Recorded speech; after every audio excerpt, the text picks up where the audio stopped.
Nous traitons dans cette présentation le repérage d'un point de l'espace dans le système de coordonnées polaires planes.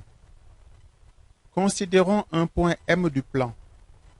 Pour mémoire, nous avons l'habitude de repérer le point M par deux coordonnées spatiales, par exemple X et Y, par rapport aux axes de coordonnées OX et OY. Le point M peut être repéré par une variable spatiale R égale OM. Cependant, la connaissance de la variable spatiale ne suffit pas, puisque la famille de points pour lesquels R égale OM est un cercle de rayon R. Il reste à fixer M quelque part sur ce cercle.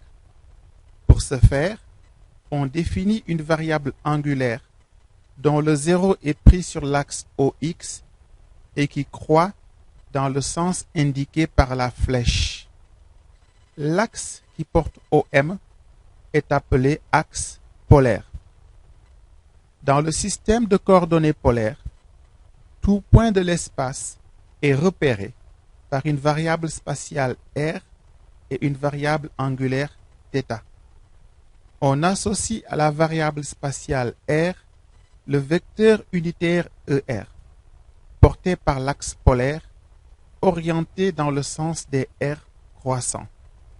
ER est appelé vecteur unitaire radial. À la variable angulaire θ, on associe le vecteur unitaire Eθ. Si on fait subir à la variable angulaire un accroissement dθ, le point M décrit un arc de cercle élémentaire de rayon R. Le vecteur unitaire Eθ est porté par la tangente à cet arc de cercle. Il est orienté dans le sens des θ croissants. Dans la base ER Eθ, le vecteur position s'exprime par OM égale à RER. Nous allons maintenant exprimer les composantes des vecteurs unitaires ER et Eθ dans la base IJ.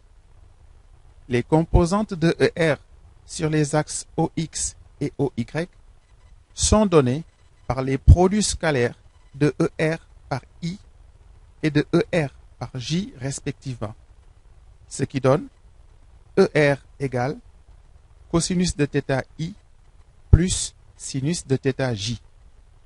De la même manière, on obtient les composantes de Eθ dans la base IJ. Cela conduit à Eθ égale moins sinus de θ I plus cosinus de θ J.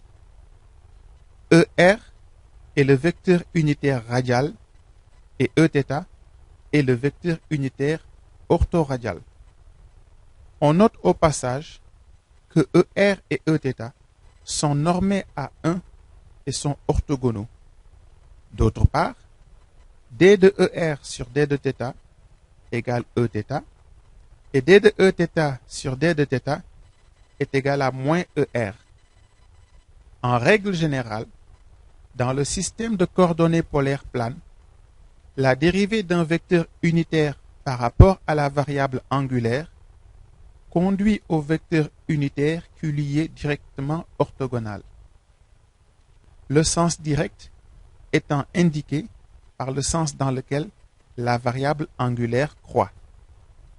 Si on fait subir au point M un déplacement infinitésimal dans une direction quelconque, on peut décomposer le vecteur déplacement élémentaire obtenu en une composante portée par ER et une composante portée par Eθ. Sur ER, la composante de ce déplacement élémentaire est dr. Par contre, sur Eθ, le déplacement élémentaire de M conduit à un accroissement infinitésimal dθ de la variable angulaire, ce qui se traduit par un déplacement élémentaire r dθ porté par Eθ.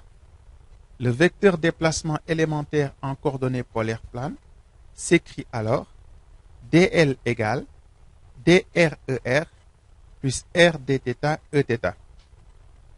Pour terminer, si on s'intéresse à la surface élémentaire ds, dont les côtés sont dr et r dθ, la surface du rectangle mixtiligne conduit à la surface élémentaire en coordonnées polaires exprimée par ds égale r dr dθ. Voici l'essentiel de ce qu'il faut retenir pour le système de coordonnées polaires planes.